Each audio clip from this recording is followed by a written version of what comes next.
నార్మల్గా ఫార్మల్ దొంగతనాల కన్నా కూడా సైబర్ దొంగతనాలు ఎక్కువైపోయి. ఎందుకు? టెక్నాలజీ మనం ఎక్కువగా యూజ్ చేస్తున్నాము. సో దానివల్ల రేపటి భవిష్యత్తు తరం మొత్తం మీదే కాబట్టి రేపు 10th పాస్ అయ్యి ఇంటర్ డిగ్రీ వల్ల జాబ్స్కి వెళ్తూ ఉంటారు. ఈ టైంలో మీరు ఎటువంటి సైబర్ నేరాలను బారిన పడే ఛాన్సెస్ ఉంది. అవి మీకు చెప్పి వాటి నుంచి మీరు ఎలా రక్షించుకోవాలి.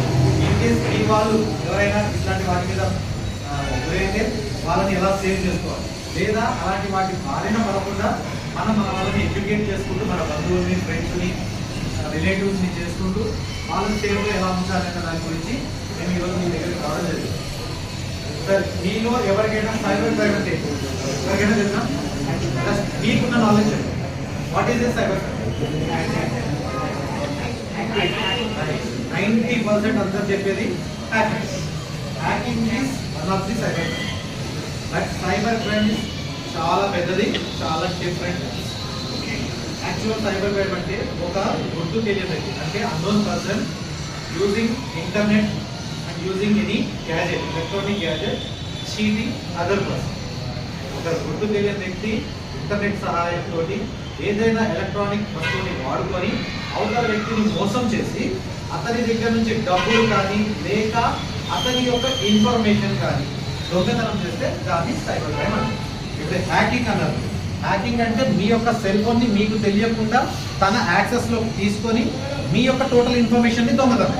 మీ సెల్ ఫోన్లోని ఇన్ఫర్మేషన్ మొత్తం అతను తీసుకుంటాడు, చేస్తాడు. దాన్ని సైబర్ క్రైమ్ అంటారు. మీకు తెలిసిందే అదొక్కడే హ్యాకింగ్ మాత్రమే. సో ఇప్పుడు నేను చెప్పిన దాంట్లో మీ యొక్క ఇన్ఫర్మేషన్ కాదు, మీ దగ్గర నుంచి డబ్బులు కూడా దొంగతనం చేస్తారు. మిమ్మల్ని మోసపుచ్చి అదను ఇదను ఏదో ఒకటి చెప్పి మోసం చేసి మీ దగ్గర నుంచి డబ్బులు కూడా తీసుకుంటారు. దాన్ని సైబర్ క్రైమ్ అని. సో అంతకుముందు మన పూర్వంలో మన టెక్నాలజీ డెవలప్ కాకముందు మన పేరెంట్స్ అంటే మీకు దాదాపు మీరు పుట్టేటప్పటికి సెల్ ఫోన్ చేస్తూ ఉంటుంది అందరికి. దాదాపు డేట్ ఆఫ్ బర్త్ ఎవరిదైనా 2000 ఉంటుంది అనుకుంటా లీస్ట్. అంతేనా? 2000 ఇక 2009. సో అప్పటికే ఆండ్రాయిడ్ ఫోన్స్ దగ్గరకు వచ్చేసి. సో ఆ టైంలో మా చిన్న టైంలో మీ ఏజ్లో మేము ఉన్న టైంకి మా పేరెంట్స్ ఇన్కమ్ అంటే నెల మొత్తం కష్టపడ్డ జీతంని డ్రా చేసుకోవాలి అంటే బ్యాంకుకి వెళ్ళి మినిమం 2 to 3 hours క్యూలో నుంచొని టోటల్ శాలరీని విత్డ్రా చేసి తీసుకొచ్చి అమ్మకిస్తే అమ్మ బీరువాలో పెట్టి తాళం వేస్తుంది.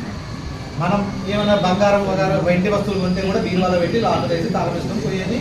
బంధువుల పెళ్ళిళ్ళకి వాటికి వీటికి పోతుంటే ఏం చేస్తుంటే పక్కింటి వాళ్ళకి అమ్మ కొంచెం ఇల్లు చూసుకుంటూ ఉండేది చెప్పి వెళ్ళిపోతూ ఉండేది. కానీ నవేడేస్ ఎవరు ఇంట్లో అమౌంట్స్ క్యాష్ రూపంలో ఎవరు పెట్టుకోవట్లేదు. ఏదైనా అకౌంట్లో ఉంటుంది, immediately PhonePe, Google pay, anything ఇమీడియట్గా ట్రాన్స్ఫర్. రిసీవింగ్ అంత ఈజీ, ట్రాన్స్ఫరింగ్ అంత ఈజీ. గతంలో ఎట్లా అంటే కనీసం మీకు డబ్బులు ఎవరైనా వేయాలి అంటే కూడా వాడు బ్యాంక్కి వెళ్ళి 2-3 గంటలు నుంచొని డబ్బులు వేసి రావాలి. సో అంత పెద్దగా చాలా ఎక్కువ టైం ఉండేది. ఇళ్లలో డబ్బులు ఉండేవి. అప్పుడు దొంగతనాలు ఎలా అంటే పెళ్ళిళ్ళకి పోయినప్పుడు తాళాలు కొట్టడము లేదా కిటికీలు ఓపెన్ చేసేసి వెళ్ళి దొంగతనాలు చేయడము ఆ విధంగా ఉంటుంది. ఇప్పుడు ఎవరిళ్ళలో డబ్బులు ఉండట్లేదు, బంగారము ఉండట్లేదు, బ్యాంకులో ఉంటుంది. బ్యాంకులు కొద్దిగా హైలీ సెక్యూర్, అంత ఈజీగా దొంగతనం చేయడం. సో దొంగతనాలు చేసే వాళ్ళు అలవాటు పడ్డటోళ్ళు వాళ్ళు బతకడం కోసం ఏం చేస్తున్నారు? సైబర్ క్రైమ్ని ఎంచుకుంటారు. సైబర్ క్రైమ్ అంటే మీకు చెప్పాను, మీ ఫోన్పేలో డబ్బులు. వీటిలో రకాలు చాలా ఉన్నాయి. ఒకటి ఓటీపీ ఫ్రాడ్స్, మీకు అందరికీ కామన్గా తెలిసింది OTP frauds. Lottery frauds, big అంతకుముందు కొంతమందిగా కరోడ్పతి అని చెప్పేసి లేదా లాటరీలో డబ్బులు వచ్చాయని చెప్పేసి మీకు మెయిల్స్ కానీ మెసేజెస్ కానీ వస్తూ ఉంటాయి. మీరు అవి రిసీవ్ చేసుకోవాలి అంటే మేము చెప్పిన డాటా కానీ ఇన్ఫర్మేషన్ కానీ ఫిలప్ చేస్తే మీకు అమౌంట్ వస్తుందని చెప్పేసి ఈ విధమైన ఫ్రాడ్స్ జరుగుతూ ఉంటాయి. So cyber crime is 2 types. 1 financial cyber crime, second non financial. Non financial ఇప్పుడు ఏం చెప్పాను నేను, మీ యొక్క ఇన్ఫర్మేషన్ తీసుకుంటారు లేదా మిమ్మల్ని సెక్షువల్ హెరాస్మెంట్ చేస్తారు. ఈ రెండు కూడా నాన్ ఫైనాన్షియల్గా వస్తాయి. మ్యాక్సిమంగా అమ్మాయిలు ఎక్కువగా ఇటువంటి వాటి మీద ఎక్కువగా పడుతూ ఉంటారు. నాన్ ఫైనాన్షియల్ ఫ్రాడ్స్లో అమ్మాయిలే కాదు అబ్బాయిలు కూడా. మీరు కూడా ఎట్లా అంటే మీ పేరు మీద ఫేక్ ఐడీస్ క్రియేట్ చేసేసి వల్గర్ మెసేజెస్ పెట్టడము, వల్గర్ పోస్టులు పెట్టడము, లేదా మీ పేరు మీద మీ అదర్ ఫ్రెండ్స్కి ఏదో వల్గర్ మెసేజెస్ పెట్టేసి మిమ్మల్ని ఇబ్బంది చేయడం, ఇవన్నీ కూడా నాన్ ఫైనాన్షియల్ కింద వస్తాయి. సో బాగా గుర్తుపెట్టుకోండి, ఈ నాన్ ఫైనాన్షియల్ క్రైమ్స్లో 99% ఆ పర్సన్ మీకు తెలిసిన వ్యక్తే. ఏదర్ మీ ఫ్రెండ్ వాళ్ళ ఫ్రెండ్, మీ బ్రదర్ వాళ్ళ ఫ్రెండ్, మీ రిలేటివ్, మీ కొలీగ్, లేదా మీ ఇంట్లో ఉన్న మీ ఇంటి చుట్టుపక్కల వాళ్ళు ఎవరో ఒకళ్ళు మీకు తెలిసిన వ్యక్తి యొక్క వాళ్ళే ఉంటారు.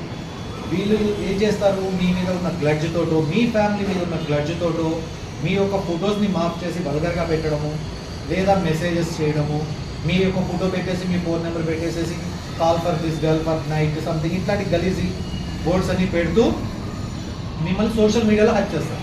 దాన్ని చూసి మీరు అవమానపడిపోయి, మార్క్ చేసిన ఫోటోలు చూసి అవమానపడిపోయి, అరే నా గురించి ఇదంతా చేస్తున్నారు, ఇక నేను ఇట్లా ఉంటే బతకలేదు, చచ్చిపోవాలి అని మ్యాక్సిమం 99% మెంబర్స్ థింక్ చేసేది సూసైడ్. అవునా కదా? మీరు సైలెంట్ అయిపోయారు బాగా భయపడ్డాను. సో ఇట్లాంటి వాటికి ఎదురైనప్పుడు మీరు ఎగ్జాంపుల్ చెప్తాను. దీన్ని మీరు ఎందుకు భయపడకపోతే ఎగ్జాంపుల్ చెప్తాను. రష్మిక మందానాది డీప్ ఫ్రేమ్ అయిపోయింది కదా, ఏ టెక్నాలజీలో ఫేమ్ అది వీడియో చూసారా? ఎంతమంది చూసారు చెప్పండి? ఏం పర్లేదు, అందరికీ తెలుసు. రష్మిక మందాన వచ్చింది, శోభన్ బాబుది ఒక బీచ్లో నడుచుకుంటూ పోతున్నట్టుగా తన ఫేస్ని మార్క్ చేసి ఇలాంటి చాలా వచ్చినాయి కదా, హీరోస్ హీరోయిన్స్. అవునా? ఆ ఫోటోలో మనం రష్మిక మందాన అయితే గుర్తుపడతాం, కానీ ఎవరిది అయితే చేశారో వాళ్ళని గుర్తుపడతామా? ఎందుకు గుర్తుపడటం వల్లనే వాళ్ళు సెలబ్రిటీస్ కాదు కాబట్టి. ఎక్కువగా మీడియాలో వాళ్ళు ఉండరు, వాళ్ళ మూవీస్ ఉండవు, ఇంటర్వ్యూస్ ఉండవు, పేపర్స్లో వాళ్ళ మీద స్క్రోలింగ్ ఉండదు, యూట్యూబ్లో షార్ట్స్ ఉండవు, ఇలాంటివి ఏమీ ఉండవు కాబట్టి వాళ్ళని మనం ఎక్కువగా గుర్తుపట్టలేదు. కానీ రష్మిక మందానని మనం ఎక్కడ చూసినా మూవీలోను, యాడ్లోను, పేపర్లోను, హోర్డింగ్స్ మీదను, అడ్వర్టైజ్మెంట్స్కి ఎక్కడో ఒక చోట చూస్తూనే ఉంటాం కాబట్టి ఆ పర్సన్ని మనం ఈజీగా గుర్తుపడతాం. కానీ ఎవరి ఫేస్ తోటి రెస్టారెంట్లో ఒక అమ్మాయి ఫోటోని ఇలాగే మార్క్ చేసి ఎవరినో న్యూడ్ బాడీకి మీ యొక్క ఫేస్ని పెట్టేసి వైరల్ చేశారనుకోండి, మిమ్మల్ని ఎంతమంది గుర్తుపడతారో మీరు ఆలోచించారు. ఆ ఫోటోని చూసినప్పుడు అరే ఈ పర్సన్ తనే అని ఎంతమంది గుర్తుపడతారు? మా అంటే నీ క్లోజ్ ఫ్రెండ్స్ లేదా నీ క్లోజ్ రిలేటివ్స్, అంతేనా? తిప్పి కొడితే 20 మంది 30 మంది, ఆ 20-30 మంది కూడా చూస్తారా అట్లాంటివి? చెప్పండి. కానీ మీరేమనుకుంటారు ఆ టైంలో ఇలాంటివి రాగానే? ప్రతి ఒక్కరు ఈ పక్కన పిల్లోడు ఎందుకని నవ్వినా కూడా అరే నా ఫోటో చూసింది గుర్తు వచ్చి వాళ్ళు మాట్లాడుతూ నవ్వుకుంటున్నారు అన్న నెగిటివ్ థాట్ మన మైండ్స్లో ఉంటుంది. ఈ థాట్ని తీసుకొని మనం ఏం చేస్తాము? డిప్రెషన్లో లోన్ అయిపోయి డిప్రెషన్ నుంచి సొల్యూషన్ ఏం ఆలోచిస్తాం? సూసైడ్ చేస్తేనే లైఫ్లో ఈ ప్రాబ్లమ్ సాల్వ్, ఇక్కడతో పర్మనెంట్లీ క్లోజ్ అయిపోతుంది అనుకుంటాం. కానీ మీరు ఒకసారి బాగా కొద్దిగా పాజిటివ్గా థింక్ చేస్తే ఎన్ని రోజులు ఈ విషయం గురించి మాట్లాడుకుంటాం? తిప్పి కొడితే 4 రోజులు 5 రోజులు వారం నచ్చిపోయామా? అంతే. సో పాస్ట్ మనం అంటే ఒక వారం రోజులు గుర్తుపెట్టుకుంటాం, ఒకరి గురించి మాట్లాడుకుంటాం, అంతేగాని కంటిన్యూస్గా మన గురించే పోక్ చేస్తూ మనల్నే మాట్లాడుకుంటూ ఎవరు ఉండరు. సో అమ్మాయిలు కానీ అబ్బాయిలు కానీ ఇలాంటివి ఎదురైనప్పుడు ఎవరు భయపడరు. మీ పేరెంట్స్కి డైరెక్ట్గా ఇలా జరిగిందని చెప్పండి. ఆ ఫోటో చూడగానే క్లియర్గా తెలిసిపోతుంది అని మీరు కాదు, ఓన్లీ మీ హెడ్ మాత్రమే ఉంటుంది. క్లియర్గా చెప్పేసి ఎవరు చిన్నపిల్లలు చూసినా ఇది నీకు కాదు కదా అని చెప్తారు.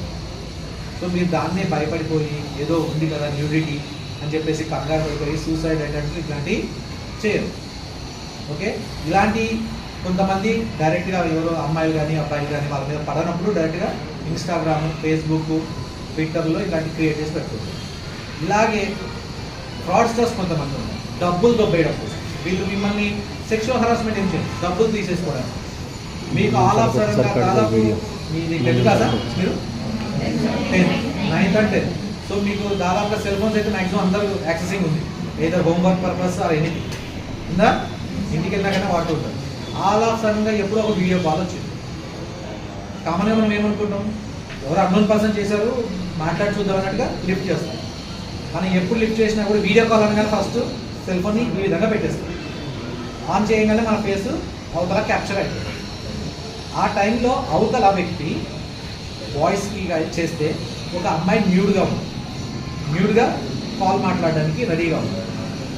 మీరు ఎప్పుడైతే అబ్బాయిలు అరే ఎవరు ఏంటి కనీసం ఎవరు నువ్వు ఎందుకు చేసావు చెయ్యకు అని చెప్పి కట్ చేసినా కూడా అక్కడ వీడు ఆల్రెడీ మీ ఫేస్ని వీడు క్యాప్చర్ చేసేస్తారు. బ్యాక్గ్రౌండ్లో సాఫ్ట్వేర్ వాడేసి మీ ఇద్దరు న్యూడ్ కన్వర్జేషన్ చేస్తున్నారు, న్యూడ్ వీడియో కన్వర్జేషన్ చేస్తున్నట్టు ఒక వీడియోని సృష్టిస్తారు. సృష్టించేసి మీకే పెడతాడు. ఆ వీడియో పెట్టేసి నువ్వు ఇలా చేసావు, ఇది మా సిస్టర్ ఆర్ మై వైఫ్ ఏదో ఒకటి చెప్పేసి నీ వల్ల తను సూసైడ్ అటెంప్ట్ చేసుకుంది ఇంట్లో తెలిసి. అమ్మాయిలకు కూడా అంతే. ఇప్పుడు నేను చెప్పిన దాంట్లో ఏం చేస్తారు, సింపుల్గా అబ్బాయితో యాడ్ చేస్తారు మీ కన్వర్జేషన్ చేసేసి ఇప్పుడు మిమ్మల్ని అయితే డైరెక్ట్ బ్లాక్మెయిల్ నీ వీడియో వైరల్ చేస్తా, నేను చెప్పిన డబ్బులు ఇస్తావా ఇవ్వవా. అబ్బాయిలు అయితే అలా భయపడరు కాబట్టి ఏం చేస్తారు, మీరు ఇద్దరు చాటింగ్ చేస్తున్నారు, వాళ్ళ ఇంట్లో తెలిసింది, వాళ్ళ పేరెంట్స్ మందలించారు, అది తట్టుకోలేక అమ్మాయి సూసైడ్ అటెంప్ట్ చేసుకుంది. కానీ వీడు ఫస్ట్ వాళ్ళ పేరెంట్ ఎవరో బ్రదర్ ఫోన్ చేసి బెదిరిస్తారు. మీరు అప్పటికి భయపడడం స్టార్ట్ అయిన తర్వాత ఇంకొక గంట లేదా 2-3 అవర్స్ తర్వాత పోలీస్ స్టేషన్ నుంచి కాల్ వస్తుంది, నువ్వు ఇలా వీడియో చాటింగ్ చేసావు, అమ్మాయి సూసైడ్ చేసుకుంది, చచ్చిపోయింది, నీ మీద కేసు అనగానే మీకు ఆటోమేటిక్గా భయం వచ్చేస్తుంది కదా. సార్ ఏం చేయాలి సార్, నాకు తప్పలేదు సార్, నేను ఏదో అనుకోకుండా చేశాను. ఇక మీరు బతిమలాడుకోవడం మొదలు పెడతారు. సరేనా బాబు, నువ్వు చిన్నపిల్లాడు ఉన్నావు, ఏదో జరిగిపోయింది, ఇది తప్పించుకోవాలంటే ఎంతో కంటే ఒక 10,000 పంపి మీకు తప్పిస్తాము, అది ఇదని వాళ్ళు చెప్తారు. చెప్పినప్పుడు మీరు ఇది ఏం చేస్తారు, ఏదైనా ఇంట్లో చెప్పాలనుకుంటే దొంగతనం చేసుకుంటారు, లేదా ఫ్రెండ్స్ని ఎవరైతే చెప్పుకొని అప్పు తీసుకుంటారు, తీసుకొని మీకు చేస్తారు. అయినా వీడు వదులుతాడా, పోదాడు, మళ్ళీ మిమ్మల్ని హరాస్ చేస్తూనే ఉంటాడు. ఎప్పటి వరకు అంటే ఏదైనా నువ్వు ధైర్యంతో నువ్వు ఏమన్నా చేసుకోపో అని అన్నము, లేదా చచ్చిపో, ఈ రెండు చేసేంత వరకు, ఈ రెండింటిలో ఏదో ఒకటి చేసేంత వరకు వాడు మిమ్మల్ని పీడిస్తూనే ఉంటాడు, డబ్బులు డబ్బులు డబ్బులు. సో ఇలాంటి ఎదురైనప్పుడు ఫస్ట్ థింగ్, ఎవరైనా వాట్సాప్ కాల్ చేసినప్పుడు జాగ్రత్త, డైరెక్ట్గా ఫోన్ ఎత్తదు, వాట్సాప్ కాల్ సెల్ ఫోన్ ఎత్తి పెట్టండి. అవతల ఉన్నది ఎవరో చూడండి, మీకు తెలిసిన పర్సన్ క్యారీ, లేదు అక్కడ ఏదో తెలియని డిఫరెంట్గా ఉంది, ఇమీడియట్గా కట్ చేసేస్తారు. సో కనీసం అప్పుడు అలా ఫ్రాడ్స్టర్ ఎవరైనా ఉన్నా కూడా మీ ఫేస్ వాడికి అక్కడ క్యాప్చర్ కాదు కాబట్టి వాడు మిమ్మల్ని ఎటువంటి బ్లాక్మెయిల్ కానీ అది కానీ చేయదు. First of all unknown calls, video calls lift చేయదు, లేదా వాయిస్ ఆర్ ఎవరు కూడా లిఫ్ట్ చేయదు. ఒకవేళ బై మిస్టేక్ అని లిఫ్ట్ చేస్తుంటే హ్యాబిట్ చేసుకోండి, ఫస్ట్ ఇలా ఓపెన్ చేయండి, ఇలా కాదు. ఓకే, ఇది నాన్ ఫైనాన్షియల్. ఇక ఫైనాన్షియల్ వీటిలో నేను చెప్పినట్టుగా ఓటీపీ అని చెప్పాను, ఇంకా చాలా ఉంది. దీంట్లో ఆన్లైన్ ఫ్రాడింగ్ కూడా ఉంది. ఆన్లైన్ ఫ్రాడ్స్ అంటే ఏంటి, షాపింగ్ చేస్తూ ఉంటాం కదా మనం మామూలుగా, ఏదో ఒక అమెజాన్లోనో, ఫ్లిప్కార్ట్లోనో, మీషోలోనో చిన్న చిన్నవి ఏమిటి పర్సెస్, వాచెస్, డ్రెస్ ప్యాకెట్స్ ఇవి చేసినప్పుడు మ్యాక్సిమంగా మనం అందరు ఎవరైనా సరే ఆన్లైన్ షాపింగ్ చేశారా, దాంట్లో మనం ఇప్పుడు ఏదైనా ప్రోడక్ట్ కొన్నప్పుడు పేమెంట్ గేట్వేస్ ఏమేమి ఉంటాయి,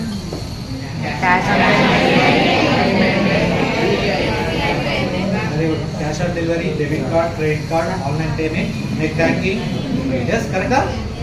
మనం ఏం చేస్తాం కామన్గా, ఎందుకు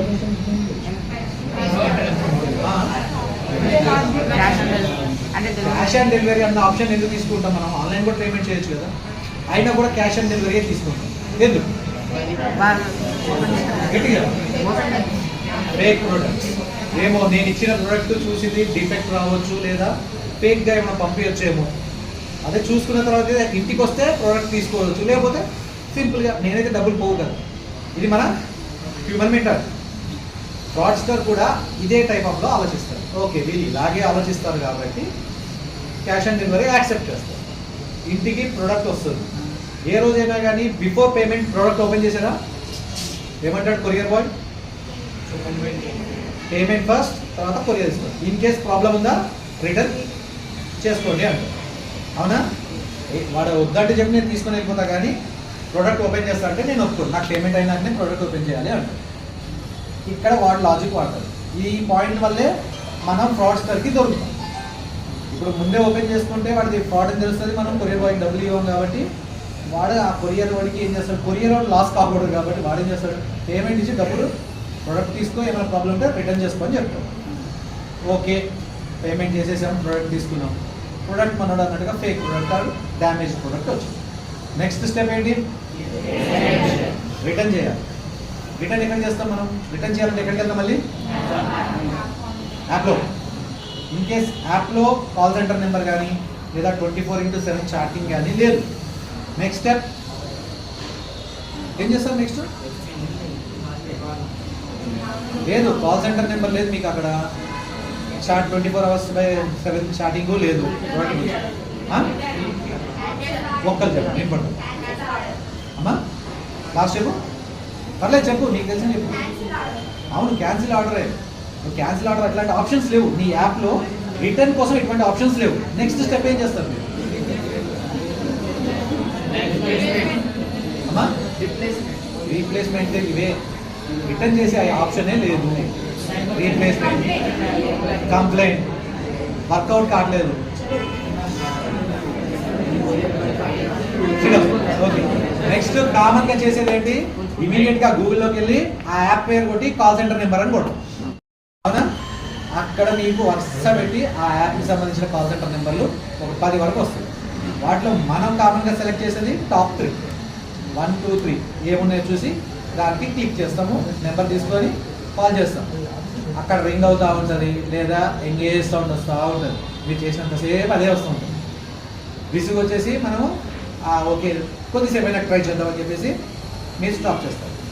మీరు స్టాప్ చేసిన ఒక 2-3 మినిట్స్ కాదు 5 మినిట్స్కి మీకు వాట్సాప్ నుంచి కాల్ వస్తుంది డైరెక్ట్. లేదా టాస్కులు తీసుకోవాలి. 10,000కి మీకు 20,000 వస్తుంది. సో మనం 10,000 పెడతాము, టాస్క్ కంప్లీట్ చేస్తాము, 20,000 వ్యాలెట్లోకి వస్తుంది. డ్రా చేయడానికి వెళ్తాము. అక్కడ డ్రా ఆప్షన్ రాదు, విత్డ్రాకి ఆప్షన్ రాదు. అప్పుడు మనకి కంగారు స్టార్ట్ అవుతుంది. అరే 20,000 రూపీస్ నాకు రాలేదు, ఎందుకు రావట్లేదు?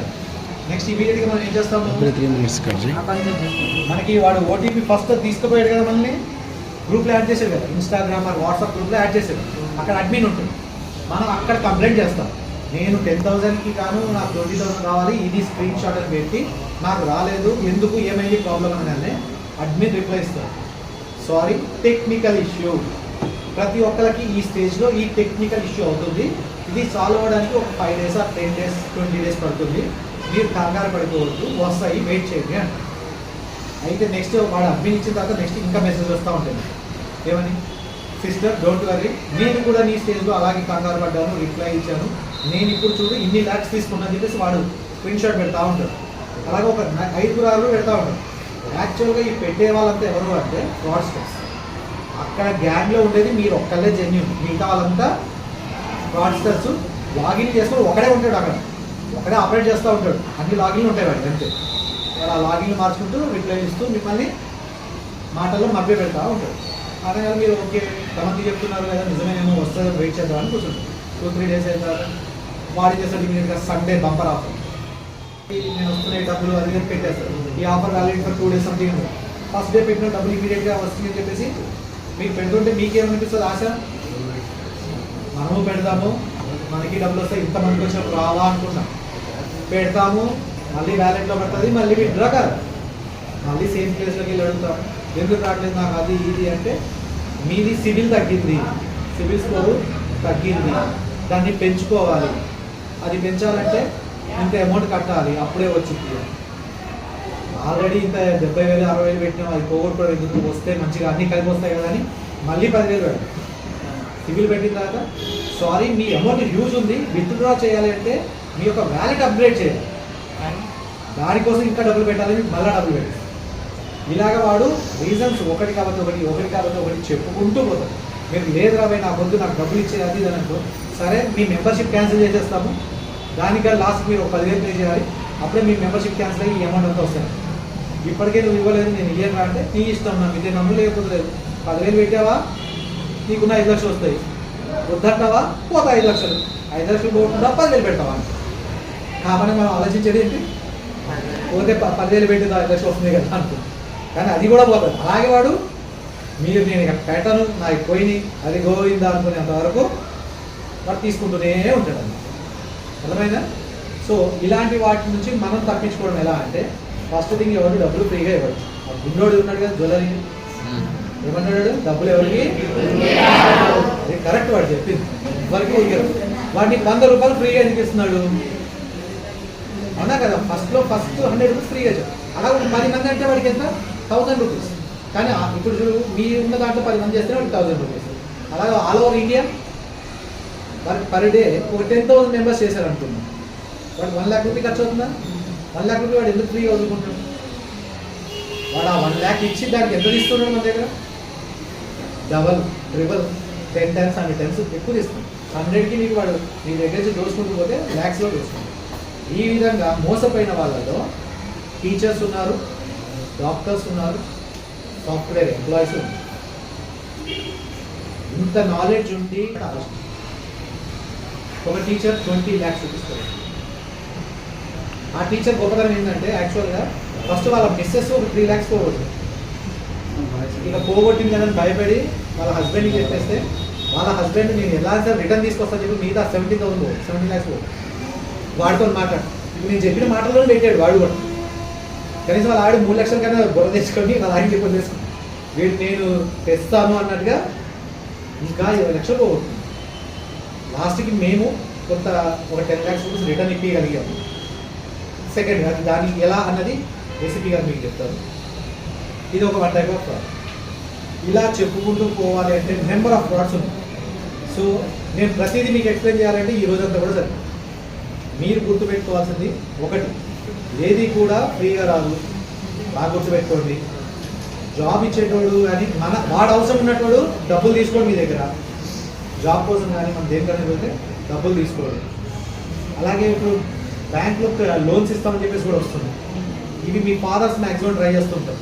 లోన్స్ ఇస్తాము, లోన్స్ వస్తుంది, మీకు ప్రీ అప్రూవ్డ్ లోన్ ఉంది, ప్రాసెసింగ్ ఫీజ్ పే చేయాలి అని డబ్బులు మీ పేరెంట్స్ ట్రై చేస్తారు. ఎందుకంటే మీరు మీ ఎడ్యుకేషన్ పర్పస్, బర్త్డే పర్పస్, దేనికోదానికి డబ్బులు ఇన్వెస్ట్ చేయాలి, లోన్ వస్తుంది, తీసుకున్నాం.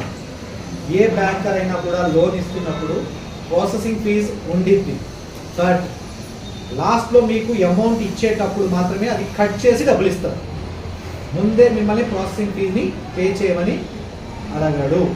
ఈ విషయాన్ని మాత్రం మీరు మీ పేరెంట్స్కి చెప్పండి. అలాగే క్రెడిట్ కార్డ్స్ ఎవరైనా మా పేరెంట్స్ దగ్గర ఉన్నాయనుకోండి, వాడుతున్నారు, లేదా కొత్తగా అప్లై చేశారు. కొత్తగా అప్లై చేస్తే మనకి కార్డు మన దగ్గరకు వచ్చేలోపే ఫ్రాడ్స్టర్ సమ్టైమ్స్ కాల్ చేస్తారు.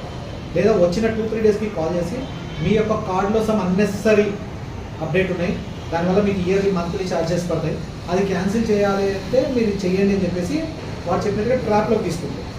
ఒకవేళ అలాంటి కాల్స్ వచ్చినా కూడా మీ పేరెంట్స్ని వాళ్ళకి రెస్పాన్సిబిలిటీ ఉంటుంది. డైరెక్ట్గా క్రెడిట్ కార్డ్ ఆఫీస్కి వెళ్ళేసి మాట్లాడతారు.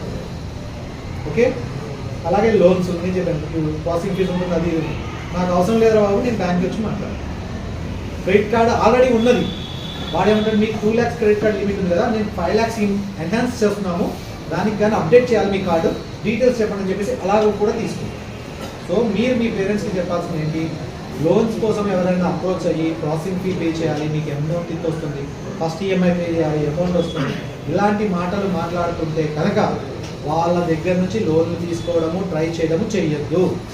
అలాగే క్రెడిట్ కార్డ్స్ వాడే పేరెంట్స్ అందరికీ మీరు చెప్పండి, ఎన్హాన్స్ చేస్తామని కానీ లేదా అన్వాంటెడ్ ఛార్జెస్ దాని మీద పడుతున్నాయని కానీ మేము క్యాన్సిల్ చేస్తామని కానీ ఇలా చెప్పినా కూడా వాళ్ళకి రెస్పాన్స్ ఇవ్వకుండా మీకు ఏమైనా డౌట్ ఉంటే డైరెక్ట్గా అక్కడికి వెళ్ళి చేస్తాం. అలాగే బ్యాంక్ నుంచి మాట్లాడుతున్నాం, మేము మీ యొక్క కార్డు డెబిట్ కార్డ్ని బ్లాక్ చేస్తున్నాం, బ్లాక్ అయ్యింది, అన్బ్లాక్ బ్యాంక్ నుంచి అన్బ్లాక్ చేయించుకుంటామని చెప్పాం. ఓకే. ఇప్పుడు కొత్తగా ట్రెండింగ్లో ఇంకోటి లేటెస్ట్గా పేరెంట్స్కి ఎవరో ఒకరు కాల్ చేస్తారు, ఇక్కడ హాస్టల్ ఎవరైనా ఉండి చదువుకుంటారో అందరు ఇక్కడ డే స్కూల్ హాస్టల్స్ ఎవరు లేరు. సో కొంతమంది ఇప్పుడు మామూలుగా మీ పేరెంట్స్ రేపు ఇంజనీరింగ్ కనో ఇంటర్ కనో హైదరాబాద్ అటు ఇటు పంపుతుంటారు కదా, పంపింగానే మీ పేరెంట్స్కి కాల్ చేసి మీ పేరు చెప్పి ఈ పర్సన్ మీకు తెలుసా అని అడుగుతారు. అవును తెలుసు, మా బిడ్డ నా కొడుకు సంథింగ్ చెప్పాను, ఎక్కడుంది, హైదరాబాద్లో చదువుకుంటుంది, అమ్మాయి కాబట్టి అబ్బాయి చదువుకుంటుందని. అవునా, మీ అమ్మాయి మీద కేసు రిపోర్ట్ అయింది, మీ అబ్బాయి మీద కేసు రిపోర్ట్ అయింది, అదేంటి ఎందుకు అయింది ఏమైందంటే మీ అమ్మాయి ఇంకా 4 అమ్మాయిలు కలిసి పబ్లిక్ వెళ్ళారు, అక్కడ డ్రగ్స్ తీసుకుంటూ దొరుకుతుంది. ఓకే. అదే అబ్బాయిలు అనుకో కొత్తగా రేప్ కేసు పడింది, మీ అబ్బాయి ఇంకొక 4 కలిసి ఒక మైనర్ అమ్మాయిని రేప్ చేశారు, కేసు అయింది, పోలీస్ స్టేషన్ అరెస్ట్ చేశాము. ఇప్పుడు ప్రెస్ ముందరికి తీసుకెళ్లాలా వద్దా, మీ అబ్బాయితో మేము ఇంట్రాగేషన్ చేసినప్పుడు మీ అబ్బాయి ఇన్నోసెంట్ అని తెలిసింది, మిగతా వాళ్ళందరూ కలిసి వీళ్ళని ఇరికిచ్చారు, సో మీ అబ్బాయి బాధపడుతున్నాడు, మీకు మాట్లాడమన్నాడు, మేము అందుకే కాల్ చేశాము. వాడు పోలీస్ లాంగ్వేజ్లోనే మాట్లాడతారు మీ ఫాదర్ తోటి, స్మూత్గా ఇప్పుడు నేను చెప్పినంత స్మూత్గా చెప్పాను, రఫ్గా మాట్లాడతారు. మీ ఫాదర్ కంగారు పడిపోయి మా అబ్బాయితో మాట్లాడింది అది జరగానే ఇగో మాట్లాడని చెప్పేసి ఇస్తారు. అక్కడి నుంచి సౌండ్లో వస్తాయి, వీడు అమ్మ అయ్యా అని వస్తాడు, డాడీ ప్లీజ్ హెల్ప్ అంటాడు, పెట్టేస్తాడు. మీ అబ్బాయి కంగారులో ఉన్నాడు, మాట్లాడి కుదరదని చెప్పేసి వాడు పక్కన వచ్చేసి చెప్పు మరి ఏం చేయమంటావు, డబ్బులు ఏమైనా ఉంటే క్లోజ్ చేసుకోరాదు, ఏదైనా డబ్బులు ఖర్చు పెట్టుకొని తీసేసుకో, ఆఫీసర్లు మెయింటైన్ చేసేసుకొని ఎందుకు నీ భవిష్యత్తు నాశనం చేసుకుంటూ జైలు పోయినట్టు రాలేడు, ఇలాగా చెప్పి పేరెంట్స్ని భయపెట్టేసి డబ్బులు తీసుకుంటూ పోతారు, లక్షల్లో తీసుకుంటూ పోతారు. వాళ్ళని కనీసం మీ పేరెంట్స్ని మీరు రియల్గా అక్కడ ఉన్నారా లేదా కన్ఫర్మేషన్ కూడా చేసుకునేది. ఇప్పుడు మీ స్కూల్లో ఉన్నారు, మీకు యాక్సిమ్ ఉందా, ఫోన్ యాక్సిమ్ లేదు, కాలేజ్కి చేయాలి, కాలేజ్లో ఒక్కోసారి రెస్పాన్స్ ఇస్తారు, ఒక్కోసారి ఇవ్వరు. మీ పేరెంట్ వాళ్ళ కాల్ కట్ చేసి మీ కాలేజ్కి కాల్ చేసి కన్ఫర్మేషన్ తీసుకునే ఛాన్స్ ఇవ్వదు. కంటిన్యూస్గా ఎంగేజ్ చేసి భయపెడుతూ ఇలాగే డబ్బు తీసుకుంటారు. ఇది నవ్వే డేస్ బాగా ట్రెండింగ్. సో ఎవరైనా ఫోన్ చేసి నీ మీద మనీ లాండరింగ్ కేసు ఉంది, డ్రగ్స్ కేసు ఉంది, ఇలాంటివి చెప్పాడు అనుకోండి, నమ్మద్దు. ఒకవేళ ఇలాగే బెదిరిస్తున్నారు మీ పేరెంట్స్, మా పక్కనే నా పోలీస్ స్టేషన్ ఉంది, మా ఏరియా పోలీస్ స్టేషన్, నేను ఇక్కడే కూర్చుంటాను, నన్ను అరెస్ట్ చేయాలంటే వచ్చి తీసుకుని వెళ్ళిపోవచ్చు, ఈ మాటలు చెప్పండి మీ పేరెంట్స్కి. ఇవి చెప్పండి, ఇవి మీకు కూడా ఎదురవ్వచ్చు ఇన్ ఫ్యూచర్లో ఎప్పుడైనా. ఇప్పుడు అంతా ఓల్డ్ డేస్ ట్రెండ్ని న్యూ డ్రెస్లోకి తీసుకొస్తున్నారు కదా, ఫ్యాషన్ని ఎలా అయితే తీసుకొస్తున్నారో ఇన్ ఫ్యూచర్ మీరు ఒక 10-15 ఇయర్స్ తర్వాత మళ్ళీ ఇదే ఫ్రాడ్ మీకు జరగవచ్చు. కానీ ఇప్పుడు నేను చెప్పింది మీ మైండ్లో ఉంటే దాని నుంచి మీరు సేఫ్. ఇలా చాలా ఉన్నాయి చెప్పుకుంటూ. ఏం చేయాలి, ఎలా మీ అమౌంట్ రిటర్న్ తెచ్చుకోవాలి, దానికి పోలీస్ వాళ్ళు ఏం చేస్తున్నారు, అవన్నీ మా ఏసీపీ గారు చెప్తారు. నాకు ఈ అవకాశం ఇచ్చినందుకు చాలా